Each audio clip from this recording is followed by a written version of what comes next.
বাংলাদেশে রবীন্দ্রনাথ ঠাকুরের কয়েকটি বাড়ি রয়েছে। তার মধ্যে সিরাজগঞ্জ জেলার শাহজাদপুর উপজেলায় অবস্থিত রবীন্দ্রনাথ ঠাকুরের কাচারি বাড়ি। শাহজাদপুর ডিস্ট্রিক্ট থেকে মাত্র 20 টাকা রিক্সা ভাড়া দিয়ে যাওয়া যাবে এই কাচারি বাড়িতে। এটি রবীন্দ্রনাথ ঠাকুরের পৈতৃক জমিদার বাড়ি ছিল।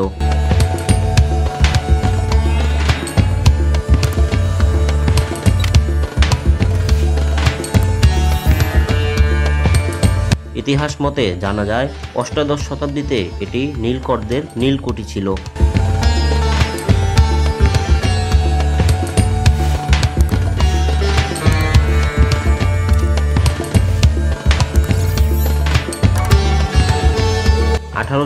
সালে রবীন্দ্রনাথ ঠাকুরের দাদা প্রিন্স দ্বারকানাথ ঠাকুর ইংরেজদের কাছ থেকে বাড়িটি নিলামে কিনে নেন।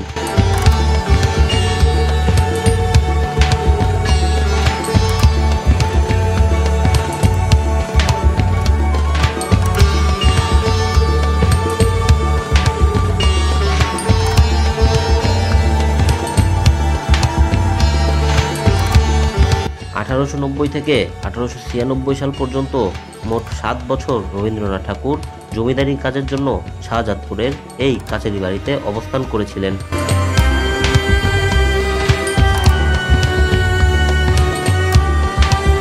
প্রায় 10 বিঘা জায়গার উপর ইন্ডো ইউরোপীয় স্থাপত্যশৈলীতে এই কাচারি বাড়িটি নির্মাণ করা হয়েছে।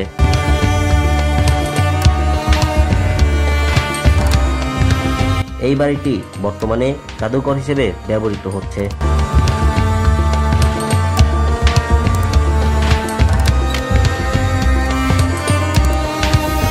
বাড়িটির চারপাশ জুড়ে রয়েছে বিভিন্ন ফুলের বাগান এবং অসংখ্য গাছপালা।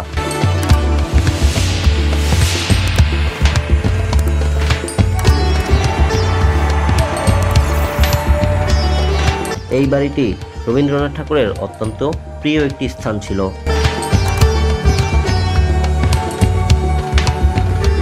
এখানে চারদিকের সবুজ ডালপালা, পাখির ডাক, কামিনী ফুলের গন্ধ সবকিছুই তার অন্তরীয় ক্ষুধা পূর্ণ করে দিত।